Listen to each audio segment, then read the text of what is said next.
Sin, taste this bread, this substance. Tell me, is it bread or flesh? The senses approach. The smell. Its smell is the smell of bread. Sin. Touch, come, why tremble? Say what's this thou touchest? The touch. Bread. Sin. Sight. Declare what thou discernest in this object. Sight. Bread alone. Calderon. Los encantos de la culpa. A wet wind out of the south mazed and mooned through the sea mist that hung over the Ross. In all the bays and creeks was a continuous weary lapping of water.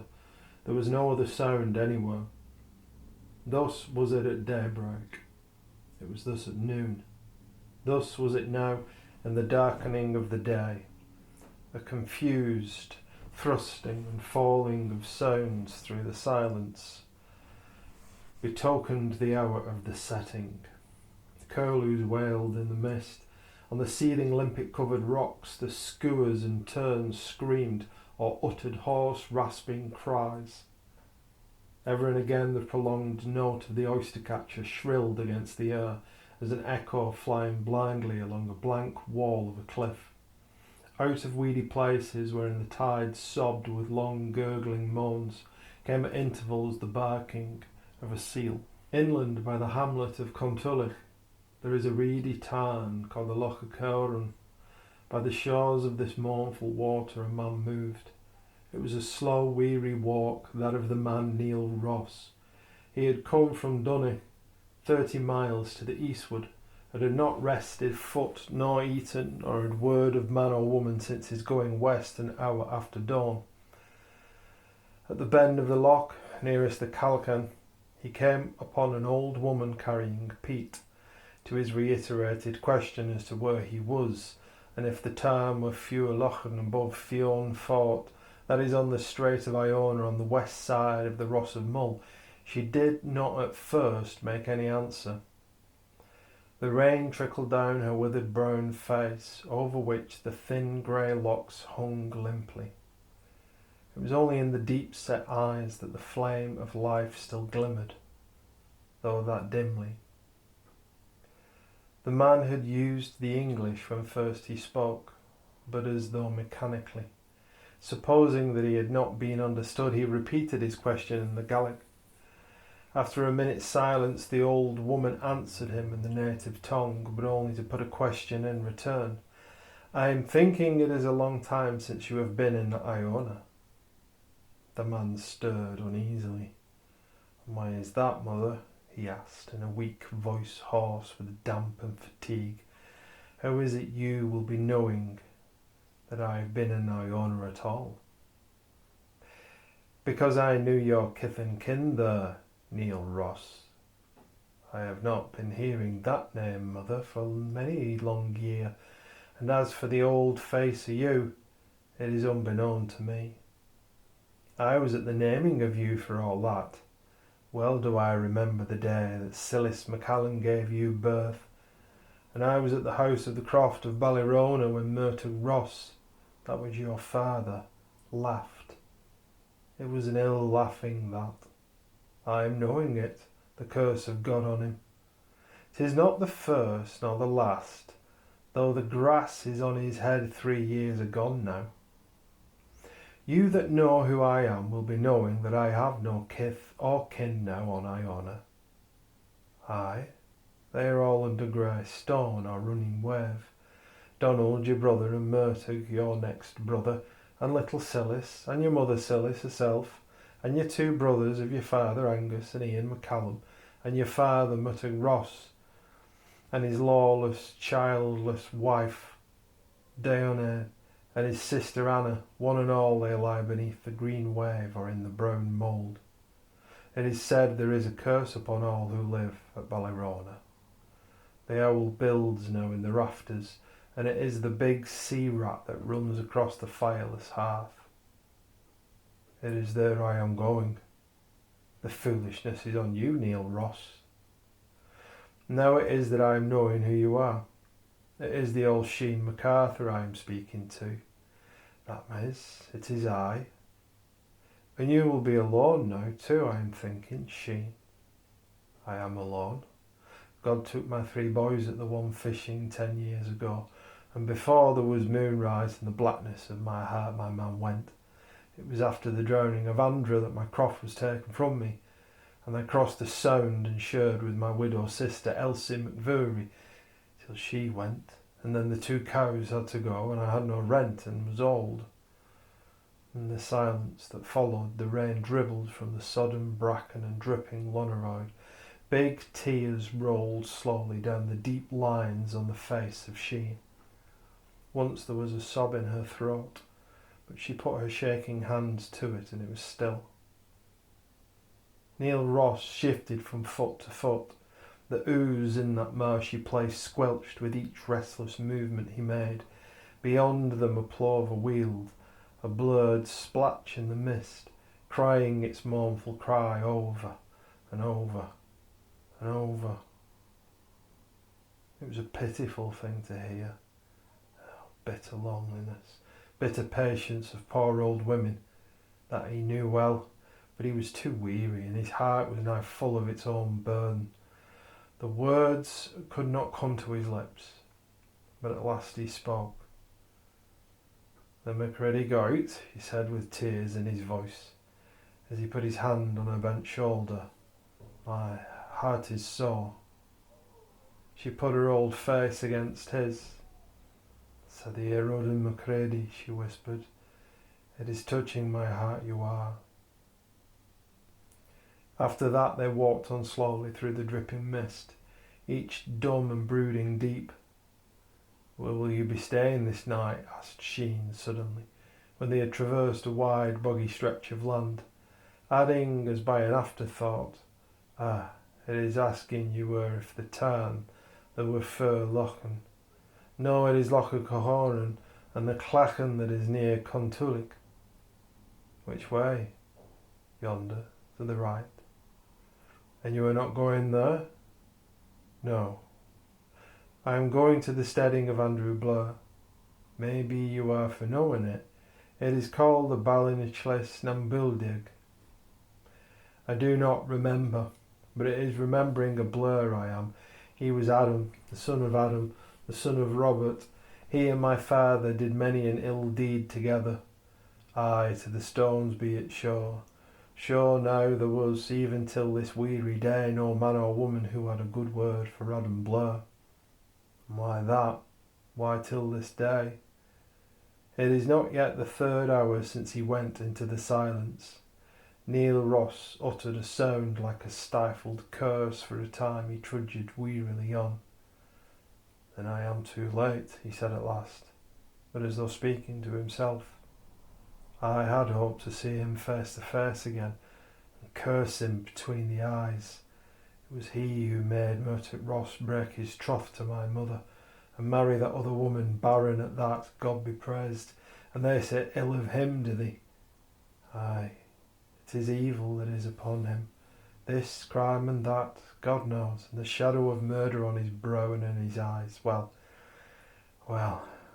'tis ill to be speaking of a man in corpse, and that nearby. 'Tis himself only that knows, Neil Ross.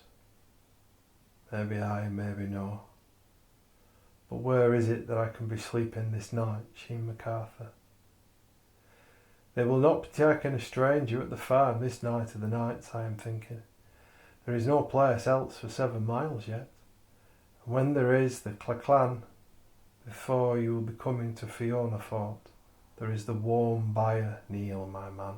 Or if you can bide by my peats, you may rest and welcome, though there is no bed for you, and no food either, save some of the porridge that is over.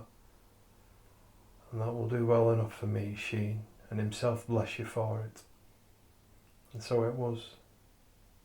After old Sheen MacArthur had given the wayfarer food, poor food at that, but welcome to one nigh starved, and for the heartsome way it was given, and because of the thanks to God that it was upon it before ever a spoon was lifted, she told him a lie.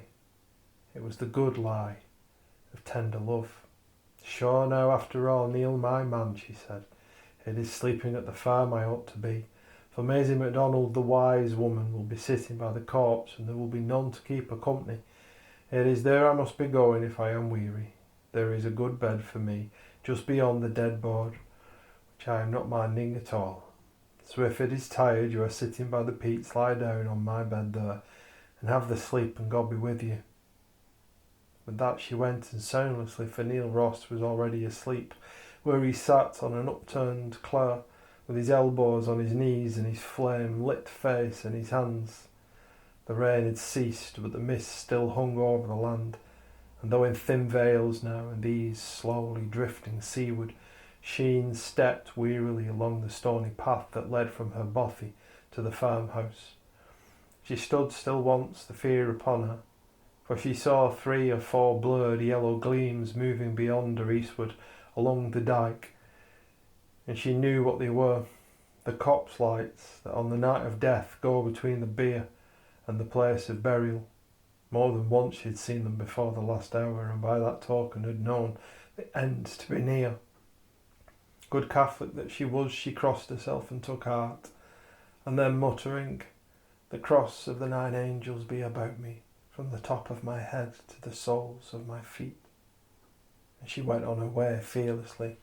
When she came to the White House, she entered by the milk shed that was between the byre and the kitchen, and at the end of it was a paved place with washing tubs. At one of these stood a girl that served in the house, an ignorant lass called Jessie McFall, out of Auburn, and she was ignorant indeed not to know that to wash clothes with a newly dead body nearby was an ill thing to do. Was it not a matter for the knowing that the corpse could hear, and might rise up in the night and clothe itself in clean white shroud? And she was still speaking to the lassie when Maisie MacDonald, the died watcher, opened the door of the room behind the kitchen to see who it was that was come. And the 2 old women nodded silently. It was not till Sheen was in the closed room, midway in which something covered with a sheet lay on a board, that any word was spoken. "To sitting more being MacDonald, and deep peace to you too, Sheen, and to him that is there. Och on Mist Macleod, 'tis a dark hour this. Aye, 'tis bad. Will you have been hearing or seeing anything?" "Well, as for that, I am thinking I saw lights moving betwixt here and the green place over there." "The corpse lights." "Well, it is calling them that they are. I thought they would be out. And I have been hearing the noise of the planks, the cracking of the boards, you know, that will be used for the coffin tomorrow."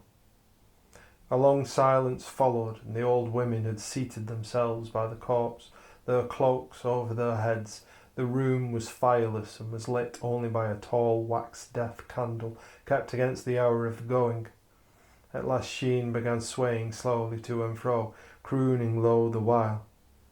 "I would not be for doing that, Sheen MacArthur," said the dead watcher in a low voice, but meaningly, adding after a moment's pause, "The mice have all left the house." Sheen sat upright, a look half of terror, half of awe in her eyes. "God save the sinful soul that is hiding," she whispered. Well she knew what Maisie meant. If the soul of the dead be a lost soul, it knows its doom. The house of death is the house of sanctuary, but before the dawn that follows the death night the soul must go forth, whosoever or whatsoever wait for it in the homeless, shelterless plains of air around and beyond. If it be well with the soul, it need have no fear. If it be not ill with the soul, it may fare forth with surety. But if it be ill with the soul, ill would the going be. Thus is it that the spirit of an evil man cannot stay, and yet dare not go, and so it strives to hide itself in secret places anywhere, in dark channels and blind walls, and the wise creatures that live near man smell the terror and flee. And Maisie repeated the saying of Sheen, then after a silence added, "Adam Blair will not lie in his grave for a year and a day because of the sins that are upon him, and it is knowing that they are here. He will be the watcher of the dead for a year and a day." "Aye, sure," There will be dark prints, and the dawn drew over yonder. And once more the old women relapsed into silence. Through the night there was a sighing sound. It was not the sea, which was too far off to be heard save in a day of storm, and the wind it was that was dragging itself across the sodden moors like a wounded thing, moaning and sighing. Out of sheer weariness, Sheen twice rocked forward from her stool, heavy with sleep. At last Maisie led over her to the niche bed opposite, and laid her down there, and waited till the deep furrows in the face relaxed somewhat, and the thin breath laboured slow across the fallen jaw. Poor old women, she muttered, heedless of her own grey hairs and greyer years.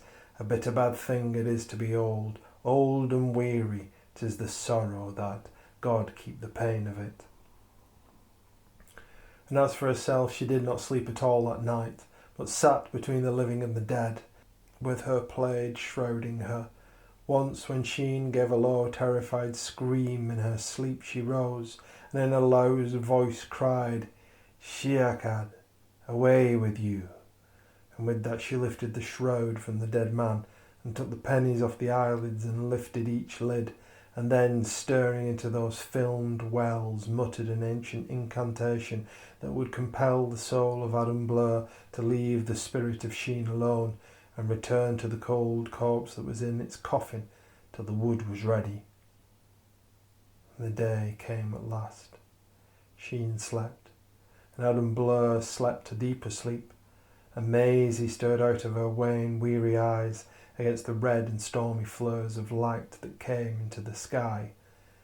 And when an hour after sunrise Sheen MacArthur reached her bothy, she found Neil Ross heavy with slumber upon her bed.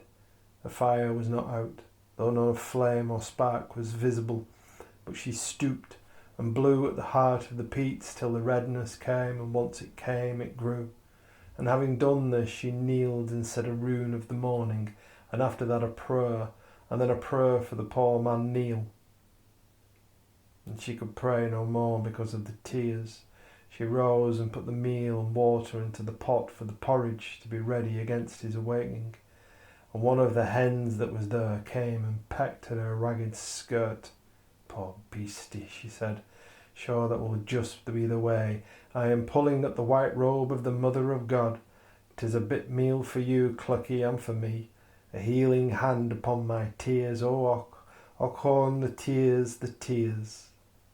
It was not till the 3rd hour after sunrise of that bleak day in the winter of the winters that Neil Ross stirred and arose. He ate in silence, and once he said that he smelt the snow coming out of the north. Sheen said no word at all. After the porridge he took his pipe, and there was no tobacco. All that Sheen had was the pipeful that she kept against the gloom of the Sabbath. It was her one solace in the long weary week. She gave him this, and held a burning peat to his mouth, and hungered over the thin rank smoke that curled upward. And it was within half an hour of noon that after an absence she returned. "Not between you and me, Neil Ross," she began abruptly, "but just for the asking, and what is beyond. Is it any money you are having upon you?" "No." "Nothing?" "Nothing." "Then how will you be getting across to Iona? It is 7 long miles to Fiona Fort, and bitter cold at that, and you will be needing food, and then the ferry across the Sound, you know." "Aye, I know." "What would you do for a silver piece, Neil, my man?" "You have none to give me, Sheen MacArthur, and if you had it would not be taking it I would." "Would you kiss a dead man for a crown piece of 5 good shillings?" Neil Ross stirred, and then he sprang to his feet. "It is Adam Blur, you meaning woman. God curse him in death now that he is no longer in life." And then, shaking and trembling, he sat down again and brooded against the dull red glow of the peats. But when he rose in the last quarter before noon, his face was white. "The dead are dead, Sheen MacArthur. They can know or do nothing. I will do it. It is willed. Yes, I am going up to the house there, and now I am going from here. God himself has my thanks to you and my blessing too. They will come back to you. It is not forgetting you I will be. Goodbye. Goodbye, Neil, son of the woman that was my friend. A south wind to you. Go up by the farm in the front of the house, and you will see what you will be seeing. Maisie MacDonald will be there. She will tell you what's for the telling. There is no harm in it, sure.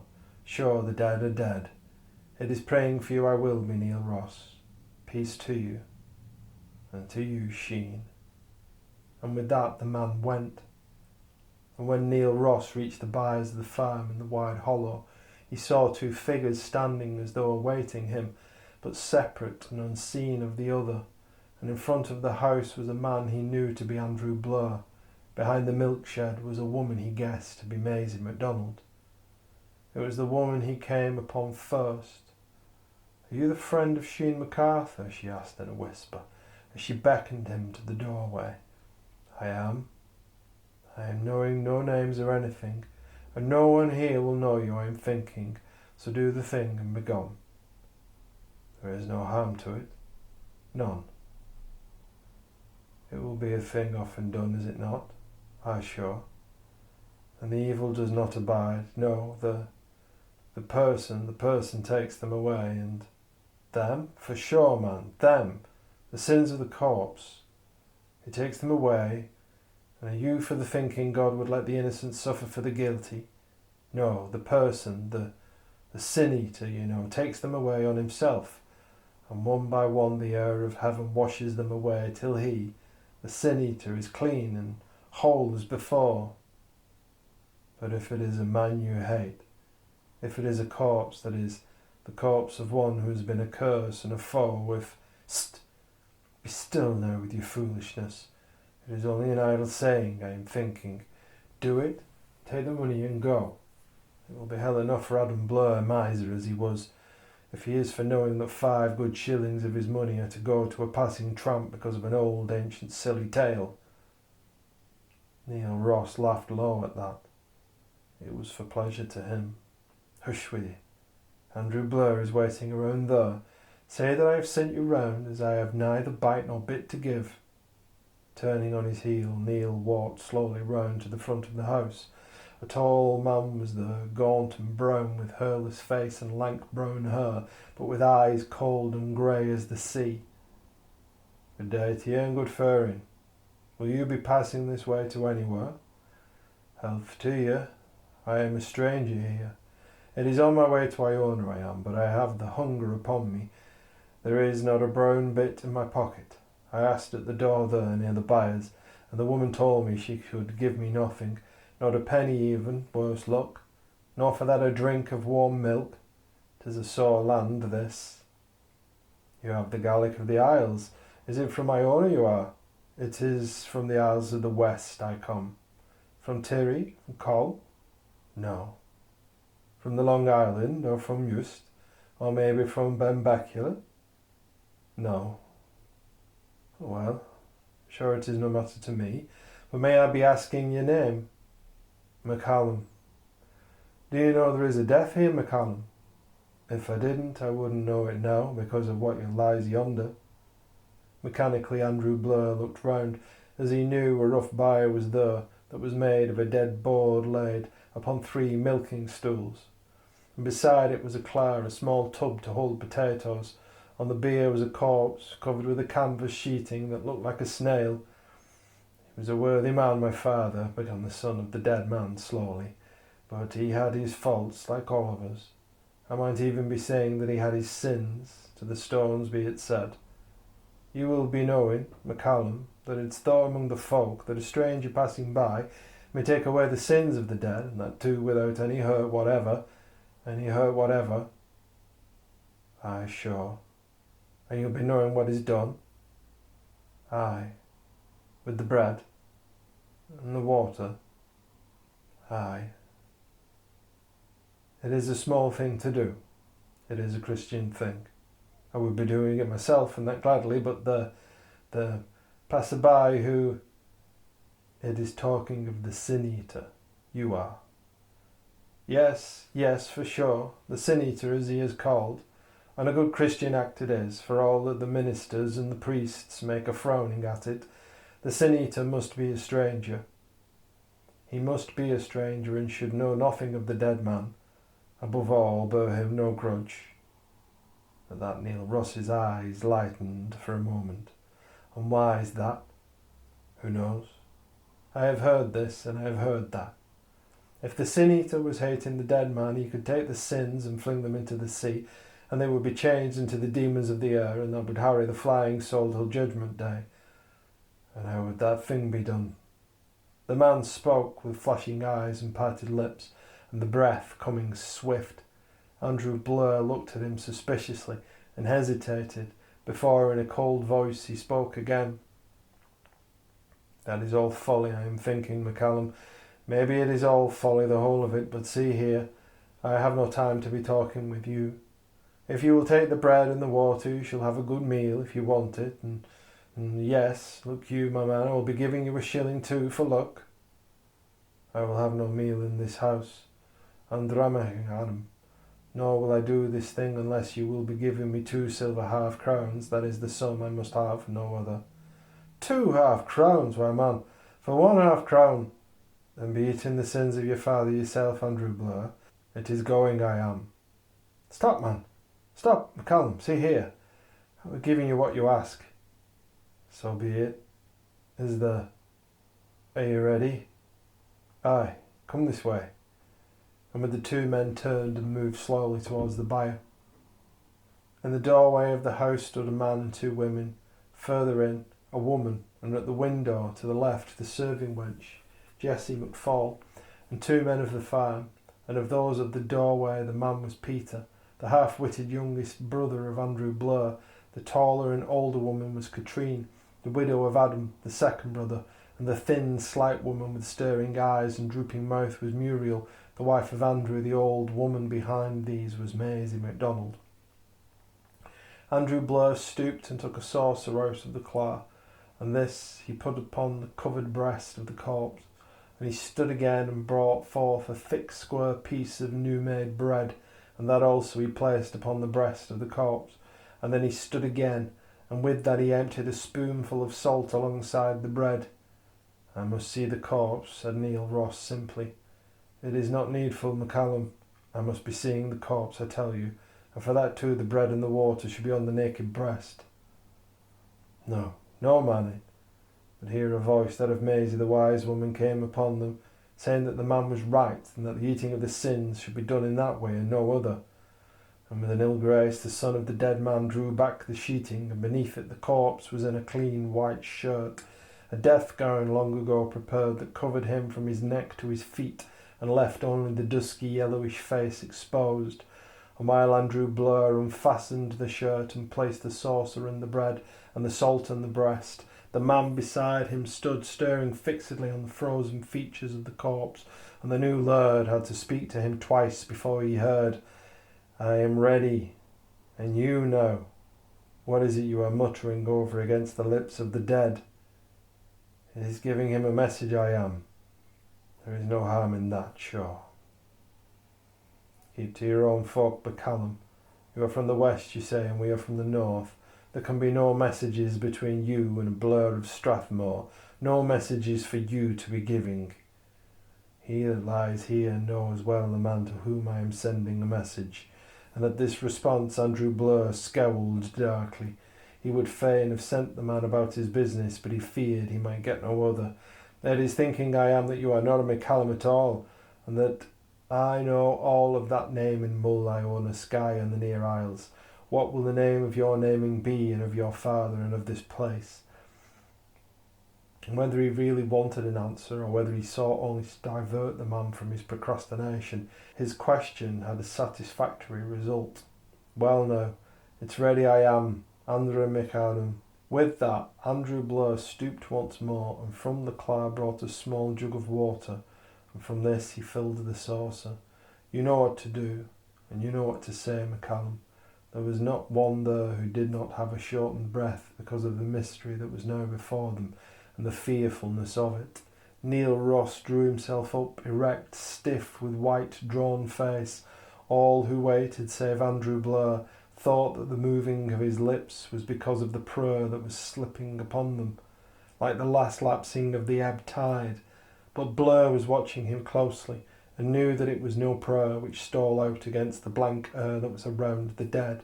Slowly Neil Ross extended his right arm. He took a pinch of the salt and put it in the saucer, and then took another pinch and sprinkled it upon the bread.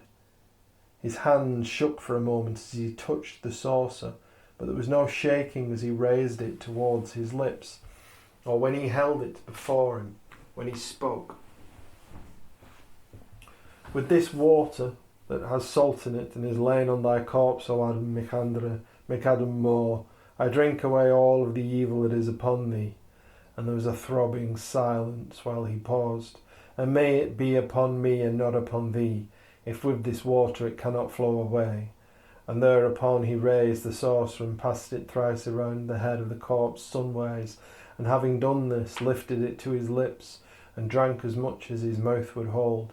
And thereafter he poured the remnant over his left hand, and let it trickle to the ground. And then he took the piece of bread, thrice too he passed it round the head of the corpse sunways, and he turned and looked at the man by his side, and then at the others who watched him with beating hearts.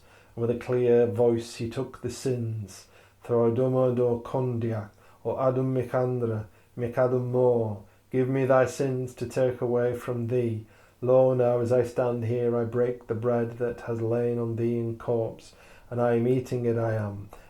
And in that eating I take upon me the sins of thee, O man that was alive and is now white with the stillness. Thereupon Neil Ross broke the bread and ate of it, and took upon himself the sins of Adam Blur that was dead. It was a bitter swallowing that. The remainder of the bread he crumbled in his hand, and threw it on the ground, and trod upon it. Andrew Blur gave a sigh of relief. His cold eyes lightened with malice. Be off with you now, MacCallum. We are wanting no tramps at the farm here, and perhaps you had better not be trying to get work this side of Iona, for it is known as the Sin Eater you will be, and that won't be for the helping, I am thinking. There are 2 half-crowns for you, and may they bring you no harm, you that are a scapegoat now. The Sin Eater turned at that, and stirred like a hill bull. Scapegoat. Aye, that's what he was. Sin Eater, scapegoat. Was he not too another Judas to have sold for silver that which was not for the selling? No, for sure Maisie MacDonald could tell him the rune that would serve for the easing of this burden. He would soon be quit of it. Slowly he took the money and turned it over and put it in his pocket. I am going, Andrew Blur, he said quietly. I am going now. I will not say to him that is there in the silence, Acua de Forest da, nor will I say to you, Gwynglida, Diothu, nor will I say to this dwelling that in the home of thee and thine, Gwynbenech, head dia antig. Here there was a pause, and all listened. Andrew Blur shifted uneasily, the furtive eyes of him going this way and that, like a ferret in the grass. But Andrew Blur, I will say this, when you fare abroad, Drocaedod, and when you go upon the water, Gaeth Gundaedod, aye, Andra Macadam, Dia Adagaed, Adadeon, Agos Bas Dunachon, Donus Dolusod, Ageas Liad Sa. The bitterness of these words was like snow in June upon all there, and they stood amazed. None spoke, no one moved. Neil Ross turned upon his heel, and with a bright light in his eye, walked away from the dead and the living. He went by the byres whence he had come, and Andrew Blur remained where he was, no glooming at the corpse, no biting his nails and stirring at the damp sods at his feet. And when Neil reached the end of the milk shed, he saw Maisie MacDonald there waiting. There were ill sayings of yours, Neil Ross, she said in a low voice, so that she might not be overheard from the house. So it is knowing me you are. Sheen MacArthur told me. I have good cause. That is a true word, I know it. Tell me this thing, what is the rune that is said for the throwing into the sea of the sins of the dead? See here, Maisie MacDonald, there is no money of that man that I would carry a mile with me. Here it is yours if you will tell me that rune. Maisie took the money hesitatingly, And then, stooping, she said slowly the few lines of the old rune. Will you be remembering that? It is not forgetting it I will be, Maisie. Wait a moment, there is some warm milk here. And with that she went, and then from within beckoned to him to enter. There is no one here, Neil Ross. Drink the milk. He drank, and while he did so she drew a leather pouch from some hidden place in her dress. And now I have this to give to you. She counted out 10 pennies and 2 farthings. It is all the coppers I have. You are welcome to them. Take them, friend of my friend, and they will give you the food you need in the ferry across the Sound.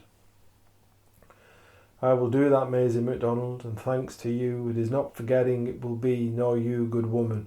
And now tell me, it is safe that I am. Here called me a scapegoat, he, Andrew Blur, can evil touch me between this and the sea? You must go to the place where the evil was done to you and yours, and that I know is on the west side of Iona. Go, and God preserve you. But here too is a sign that will be for the safety.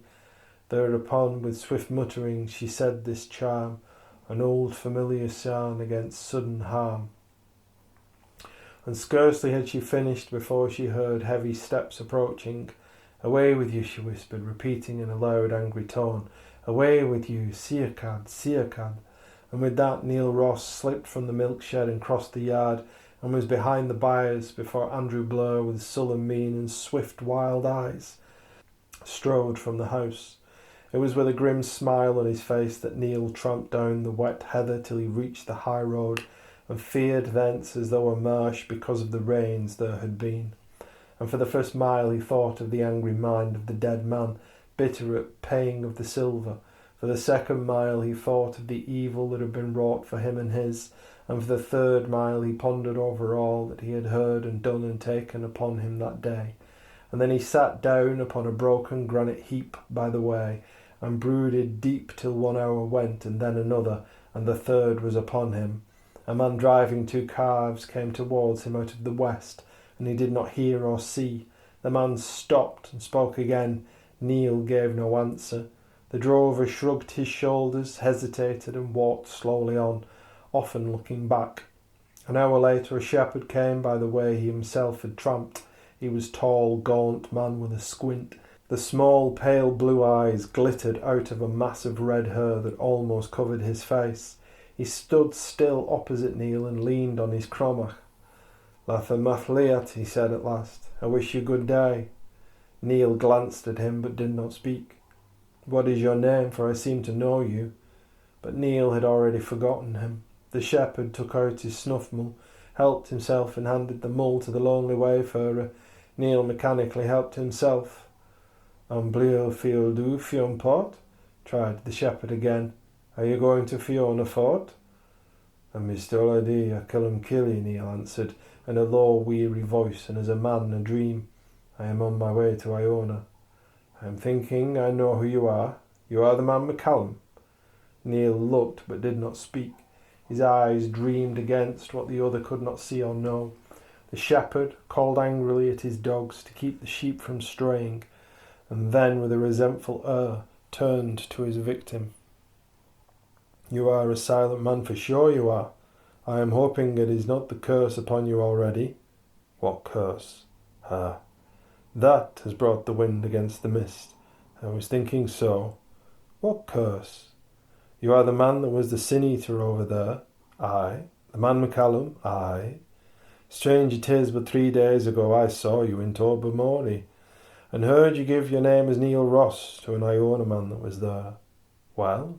Oh, sure, it is nothing to me, but they say the Sin Eater should not be a man with a hidden lump in his pack. Why? For the dead know and are content.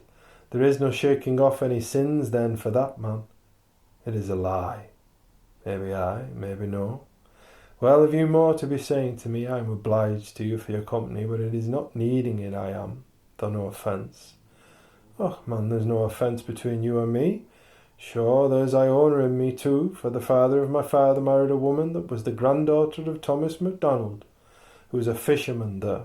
No, it is rather warning you I would be. And for what? Well, just because of that laugh I heard about. What laugh? The laugh of Adam Blur that is dead.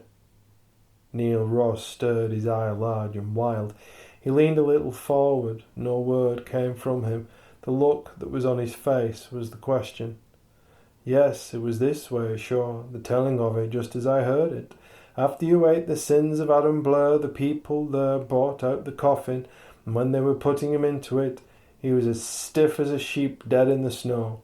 And just like that too, with his eyes wide open. Well, someone saw you trampling the heather down the slope that is in front of the house, and said, it is the Sin Eater. And with that, Andrew Blur sneered and said, aye, 'tis the scapegoat he is. And then after a while he went on, the Sin Eater they call him, aye, just so, and a bitter good bargain it is too, if all's true that's thought true. And with that he laughed, and then his wife that was behind him laughed, and then, well, what then? Well, 'tis himself that hears and knows if it is true. But this is the thing I was told. After that laughing there was a stillness and a dread, for all there saw that the corpse had turned its head and was looking after you as you went down the heather. And then Neil Ross, if that be your true name, Adam Blur that was dead, put up his white face against the sky and laughed. At this Ross sprang to his feet with a gasping sob. It is a lie, that thing, he cried, shaking his fist at the shepherd. It is a lie. It is no lie. And by the same token Andrew Blur shrank back white and shaking, and his woman had the swoon upon her, and who knows but the corpse might have come to life again had it not been for Maisie MacDonald, the deed watcher, who clapped a handful of salt on his eyes and tilted the coffin so that the bottom of it slid forward, and so let the whole fall flat on the ground, with Adam Blur in it sideways, and as likely as not cursing and groaning, as his wont was for the hurt both of his old bones and his old ancient dignity. And Ross glared at the man, as though the madness were upon him. Fear and horror and fierce rage swung him now this way and now that. What will the name of you be, shepherd? He stuttered huskily. It is Ochen Gillespie, I am to ourselves, and the English of that, for those who have no Gaelic, is Hector Gillespie. And I am Ichen Mac Ian Macalister of Strathshean. That is where the Sutherland lies against Ross. Then take this thing, and that is the curse of the Sin Eater, and a bitter bad thing may it be upon you and yours. And with that Neil the Sin Eater flung his hand up into the air, and then leaped past the shepherd, and a minute later was running through the frightened sheep with his head low, and a white foam on his lips, and his eyes red with blood as a seal's that has the death wound on it. And on the 3rd day of the 7th month from that day, Orley MacNeil, coming into Ballymorey of Iona from the west side of the island, said to old Ronald McCormack, that was the father of his wife, that he had seen Neil Ross again, and that he was absent. For though he had spoken to him, Neil would not answer, but only gloomed at him from the wet, weedy rock where he sat. And the going back of the man had loosed every tongue that was in Iona, when too it was known that he was wrought in some terrible way, if not actually mad. The islanders whispered that it was because of the sins of Adam Blur. Seldom or never now did they speak of him by his name, but simply as the Sin Eater. The thing was not so rare as to cause this strangeness, nor did many, and perhaps none did, think that the sins of the dead ever might or could abide with the living who had merely done a good Christian charitable thing. But there was a reason. Not long after Neil Ross had come again to Iona, and had settled down in the ruined roofless house on the croft of Ballyrona, just like a fox or a wild cat, as the saying was, he was given fishing work to do by Orley MacNeil, who lived at the Ardentine, at the rocky north end of the Macar or plain that is on the west Atlantic coast of the island. One moonlit night, either the 7th or the 9th after the earthing of Adam Blur at his own place in the Ross, Orley MacNeil saw Neil Ross steal out of the shadow of Ballyrona and make for the sea, and MacNeil was there by the rocks, mending a lobster creel, and he had gone there because of the sadness. Well, when he saw the Sin Eater he watched, and Neil crept from rock to rock till he reached the last fang that churns the sea into yeast, when the tide sucks the land just opposite. And then he called out something that Ollie McNeill could not watch, and with that he springs up and throws his arms above him. Then, says Ollie when he tells the tale, it was like a ghost he was. The moonshine was on his face like the curl of a wave. White, there is no whiteness like that of the human face.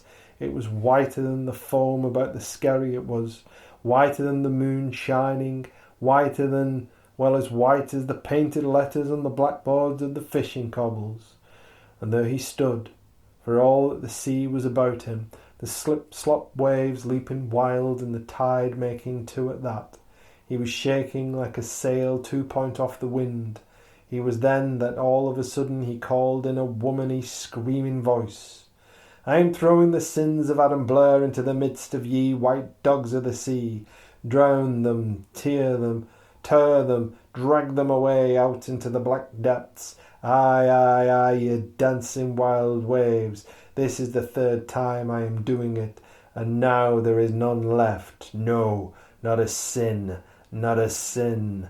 O high, O wry, dark tide of the sea, I am giving the sins of a dead man to thee. By the stones, by the wind, by the fire, by the tree, from the dead man's sins set me free, set me free. Adam, mich, Andre, mich, Adam and me, set us free, set us free. I sure the Sin Eater sang that over and over the 3rd singing he swung his arms and screamed, and listen to me, black waters and running tide. That rune is the good rune told me by Maisie the wise, and I am Neil, the son of Silas MacCallum, by the black-hearted evil man murdered Ross, and that was the friend of Adam MacAndra, God against him. And with that he scrambled and fell into the sea. But as I am Ollie Macleod and no other, he was up in a moment and swimming like a seal, and then over the rocks again and away back to the lonely, roofless place once more, laughing wild at times and muttering and whispering. And it was this tale of Ollie McNeill's that stood between Neil Ross and the Isle folk, and there was something behind all that, they whispered one to another. So it was always. The Sin Eater he was called at last. None sought him. The few children who came upon him now and again fled at his approach, or at the very sight of him, and only Ollie McNeill saw him at times and had word for him. And after a month had gone by, all knew that the Sin Eater was wrought to madness because of this awful thing.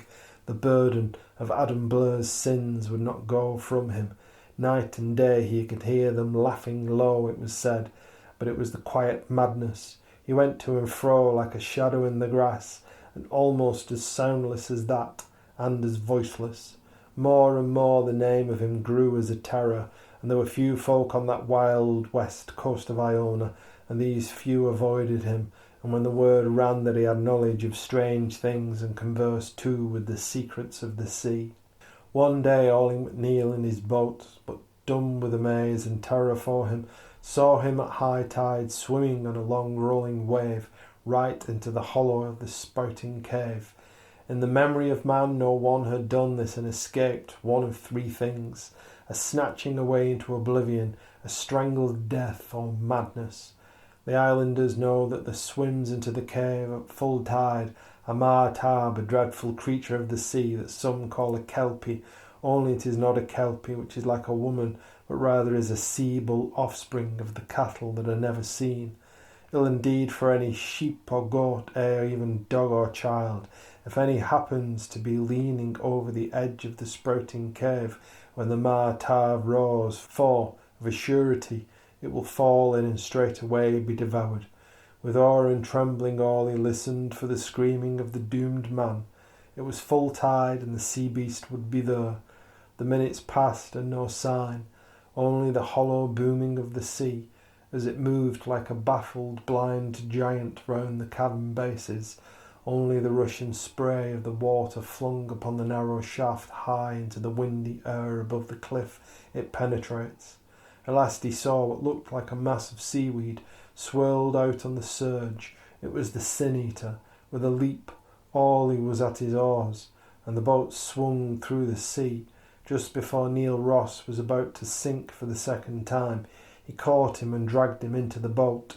But then, as ever after, Nothing was to be got out of the Sin Eater save a single saying, that Alam Lamfoir, the Alam Lamfoir, it has a cold, cold hand.